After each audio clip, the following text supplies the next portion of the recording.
I want you to imagine for a second joining with hundreds of other avid Warhammer 40k fans and going to the biggest narrative event of the year. In fact, if we go even one step further, imagine going with a group of people who all have the same color scheme as yours, so you can bring 30,000 points, or maybe 100,000 points of the same army. I'm Matthew from Mini Wargaming, and in this video, I want to tell you my journey of going to the Grand Narrative run by Games Workshop. This is the third event that I've gone to of theirs, the third Grand Narrative that they have run. Let's rewind a little bit to the Grand Narrative 2023, held for the first time in Atlanta, Georgia. I went with my Hive Fleet Nihilus, my custom Tyranid chapter, and had so much fun. The Grand Narrative is probably the best narrative wargaming event that you could possibly attend. There is so much passion put on by the people who created it. There are people in cosplay who are running the rooms. There are other people in cosplay staying in character as your lords of war, giving you your orders in person and in character. And then you go off and you get to face off against other narrative players who are there to have a lot of fun. And not just to win your games, but to tell a story in the games themselves. And that way, even if you lose, you still have fun figuring out what that story becomes. Well, at the end of the last Grand Narrative, I had an idea. What if I could convince 100 other people to bring Tyranids to the next Grand Narrative, but not just do that, but actually bring the same color scheme. And you're supposed to bring about 3,000 points each, so that would amount to 300,000 points of one giant Hive Fleet. I worked really hard over the next year to get as many people as I could. And maybe starting off by telling you that I wanted to get 100 people is a little anticlimactic, because in the end, I managed to convince 9 other people to match the color scheme. Well, it was a little bit more than 9, but in the end, it was 9 that were able to come. So there were 10 of us in total who had the Hive Fleet Nihilus color scheme. And that means there was 30,000 points of that army together. I want to tell you about that journey of how we went from nothing to building that up, and how I convinced even more people to join the Splinter Fleets and Genestealer cults, and how I got to dress up in some of the most fantastic cosplay that I have ever had, and then have so much fun at my favorite event of the year. If we back up a little bit, you might not know what Hive Fleet Nihilus is. Hive Fleet Nihilus is my custom Hive Fleet. And like most custom Hive Fleets, it has a fun story that I love, probably more than anybody else, because, well, I designed it. The idea behind them is it is a Tyranid Hive Fleet that is on the Imperium Nihilus side of the galaxy. And it has mysterious origins, just like everybody else's chapters and fleets do. And we've actually told a lot of the story of Hive Fleet Nihilus through narrative campaigns and battle reports that we have published throughout the past year on Mini Wargaming. The reason I started Hive Fleet Nihilus at the beginning of 10th edition, after spending 15 years building a 30,000 point plus Tyranid army in my original red and brown or yellow color scheme, is because I wanted to have a chance to have a more unified look to my Tyranid army. When you build an army over 15 years and have dozens of different painters participate in it, you're going to get a variety of styles, a variety of basing schemes, a variety of colors, even though they're all kind of the same thing. And this time I'm like, no, I want it to be unified. I want it all to look the same, even if I have other painters work on it, because sometimes they have to do that for the fact that we have so much stuff going on here at Mini Wargaming. I want it to be unified. I want it to look all the same. Also, I just wanted an excuse to start over and paint new Tyranids and get into painting myself as well. So the 10th edition launch of Warhammer 40k about a year and a half ago was the perfect excuse to do that. So I took all my old Tyranids, I displayed them for one last time, packed them up in boxes, and put them in the basement. I did not get rid of them, did not sell them, or heaven forbid, throw them out. They are still near and dear to me, and every once in a while I want to be able to pull them back out. But I just wanted a new start. When I first shared this idea with one of the event creators, he said, if you can manage to get 100 people to bring the same color scheme, we might just write them into the story. And I'm going to say that publicly because they said that, and so maybe it'll actually happen. This time we may have only got to get about 10 to 20 people bringing the Hive Fleet together. But I want to talk at the end of this video about how you can join me and maybe 100 to 150 other people. And we can finally get the Tyranids written into the story at the grand narrative, rather than just being a byproduct. I guess they show up while we tell a story about the Imperium, I guess, and Chaos, I guess, and maybe some other Xenos, I guess. We want a story about Tyranids, and we're going to get that. So I spent the year recruiting as much as I could. We have a Discord server that you're welcome to join. I'll put a link below, or you can go to miniwargaming.com/Nihilus. And you don't have to commit by joining the Discord. It's not like you have to go. It's just that's where all the information is. So I'll put those details below. Always be recruiting, right? So I recruited people there and we discussed color schemes. Originally, I was actually willing to start another Tyranid army and say, let's all just agree on a color scheme so that we can bring the same thing.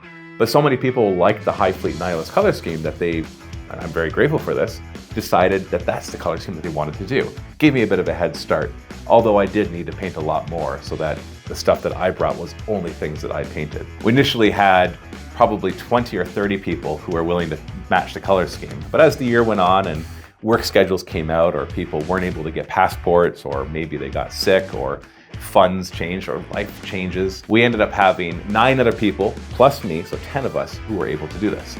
And then another 10 people who brought splinter fleets, which is just bringing their own color scheme and saying they're part of Nihilus, and a couple of Genes That Are Called players as well.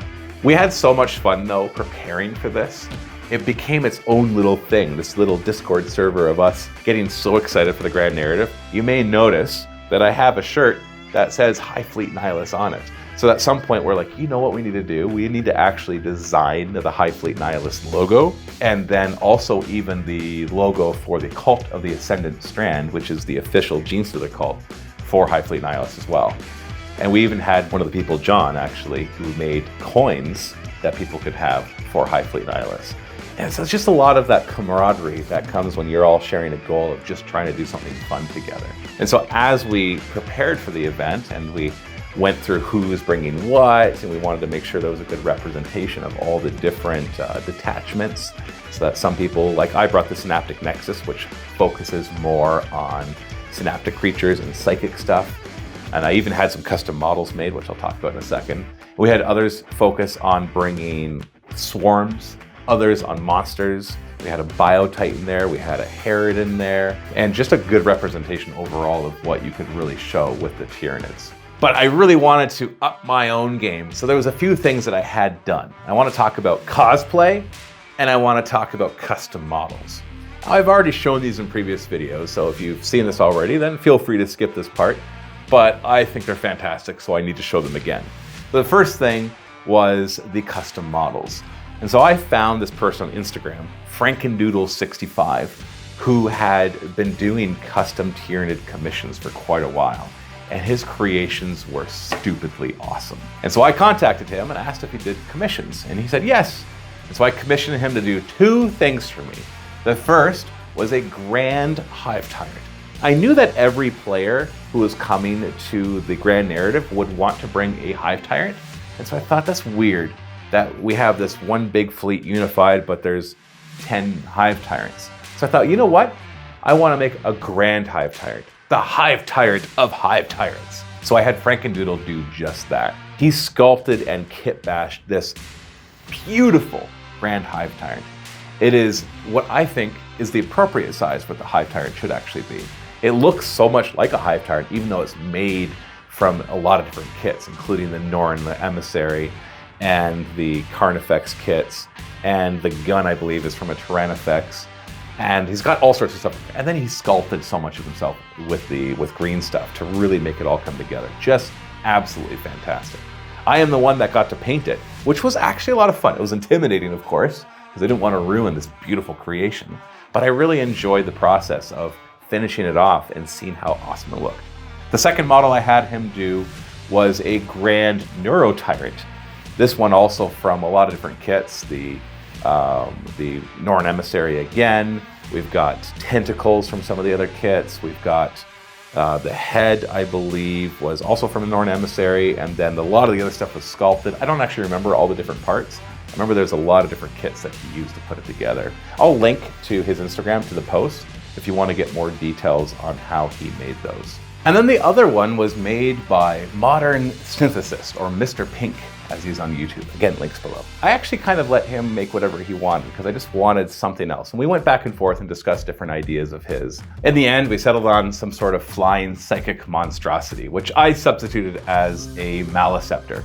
I didn't actually have it fly. It just had to be a bigger target and easier to see.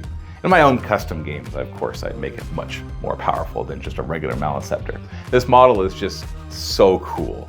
It is so terrifying to see this flying psychic monster coming your way with a maw that looks like it could just consume you in one bite. And he did a fantastic job. Again, it was my job to paint this up, which, again, it was intimidating. But I enjoyed the process, and even though I am not an expert painter, I am happy with the way that these turned out. I'm very satisfied with the quality of the paint job that I was able to pull off, not being a professional or expert model painter.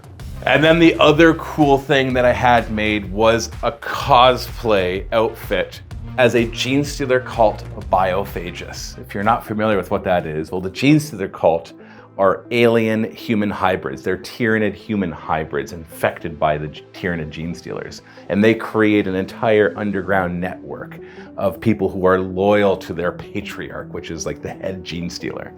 And they infiltrate society at every level. And the more powerful they get, the more their psychic beacon goes out and lulls in nearby Tyranids to consume the world. And when the Tyranids show up, the Genestealer cult rises up and helps to fight off their oppressors. And then they get eaten by the Tyranids. It's kind of a sad ending. A Biophagus is a mad scientist, basically. He's the one that goes in and tries to manipulate the genes as best as possible, typically working with the aberrants, these giant monstrosities that are awesome at just brutal combat.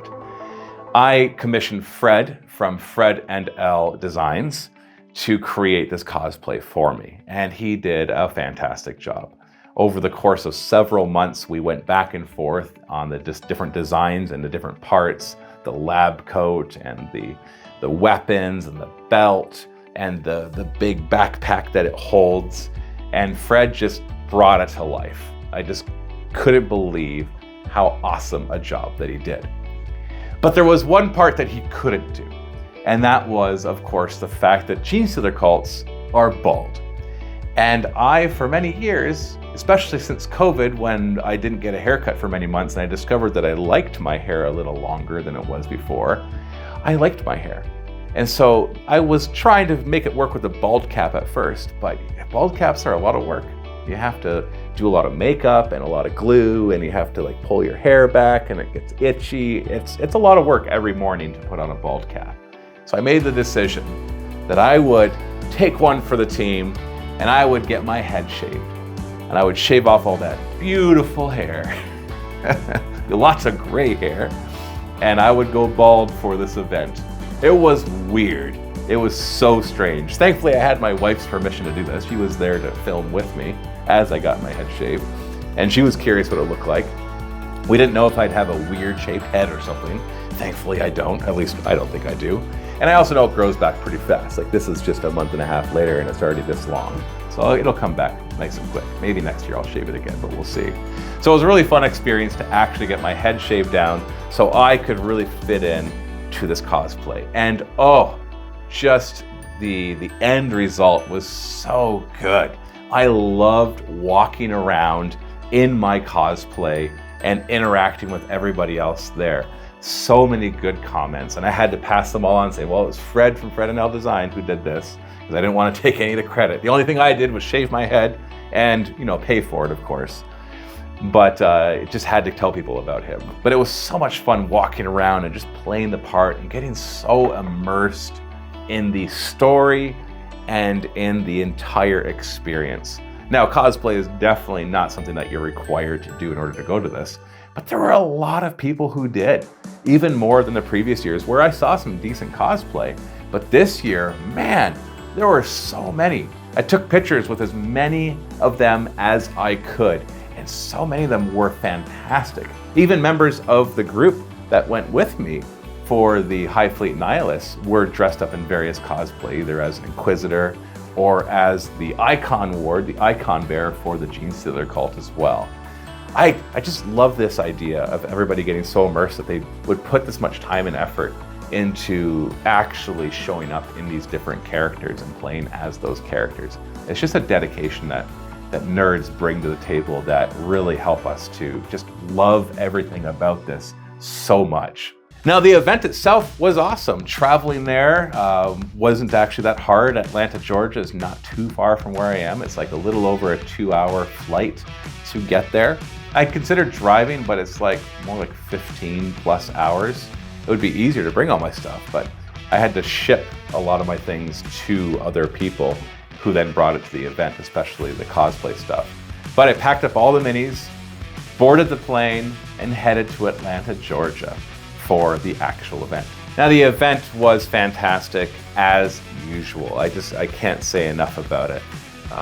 Showing up there and how they have decorated the rooms, how you get to sit down for the mission briefings and watch these people come in and give it their all in character. Also, the cosplay for the Lords of War, the people who are running each of the factions, was just fantastic. We had this awesome Inquisitor outfit that just was brought to life, and the actress who played the Inquisitor, she did such a great job. I'm sorry, I don't remember all their names. And then, of course, there was the Orc War Boss walking in slowly with his grot. The grot was actually played by Fred, the guy who made my cosplay. Fred actually does most of the cosplay, or maybe all of the cosplay for this event. And so he was responsible for this awesome looking Orc War Boss. And then, of course, there was the Chaos Sorcerer or Lord or whatever he was supposed to be. That looked fantastic as well. They even went as far as to make these really neat props that throughout the event got activated more and more as we completed our missions. And I'm not going to give, well, maybe I can give spoilers, but essentially once they got activated, they would open up and give us all benefits for the last fight, which was just so neat. I also really enjoyed that they did certain things like the games would actually be linked. In the previous years, the games felt more one-off. Like you play the game, you got your XP, you're upgraded, and then you move to your next game. But in this one, they did it a couple times where in one of the games, you'd have to work to place objectives. That would actually be your objective, was to go around doing actions, placing objectives.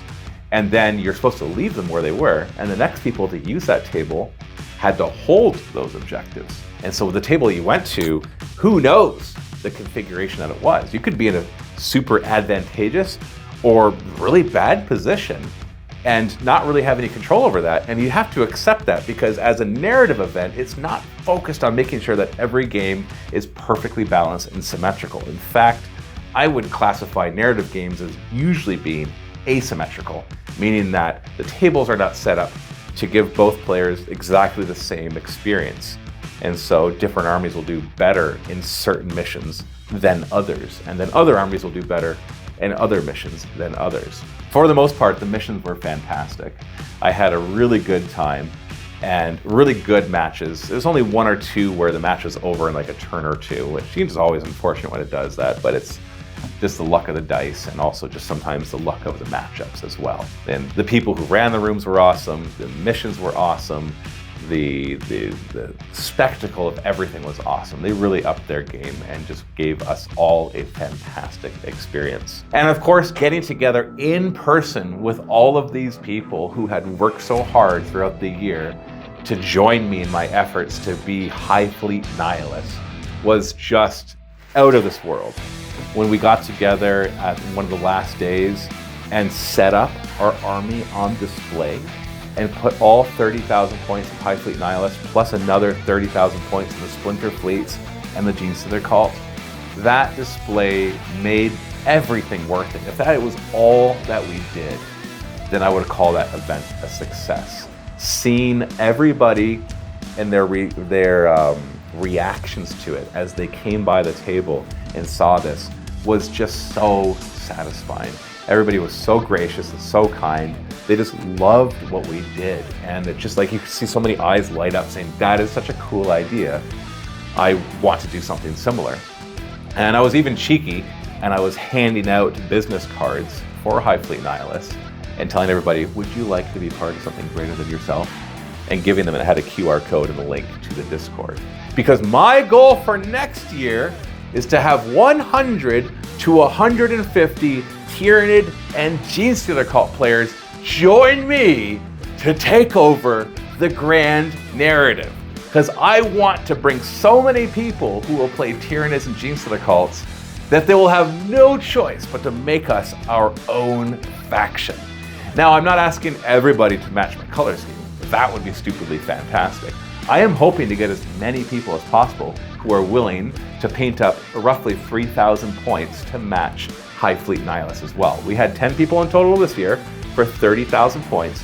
My goal is at least 35 people, I think is what it works out to, because that gets us into the 100,000 plus point range for it.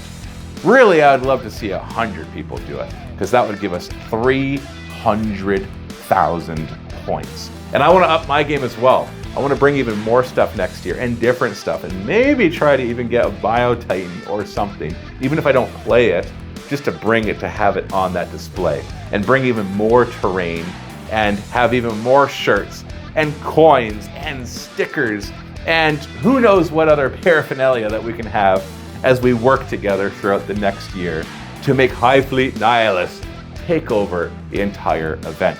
If you're interested, even if you're just mildly interested in joining us for this, either as a Tyranid player or a Genestealer cult player, and whether or not you're willing to match the official Tyranid scheme or the official Genestealer cult scheme, because we have an official scheme for that as well, or you just want to bring your own color scheme and say, hey, I'm a splinter fleet of Hive Fleet Nihilus, or I'm a splinter cult of the Cult of the Ascendant Strand, then go to miniwargaming.com/Nihilus to join us on our Discord server.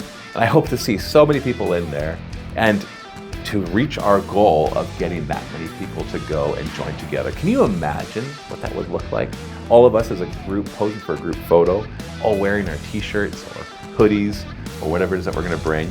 And as a bonus, if I can even manage to get a bunch of people to cosplay as the various Genestealer cult characters, since we can actually have all that represented too, maybe I'm getting ahead of myself.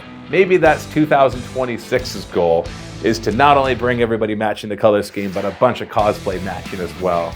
We'll see what happens there, but we can discuss all that. Come join me in this Discord, and let's do this together. Because in the end, I am Matthew from Mini Wargaming, and I am a narrative wargamer. Happy wargaming.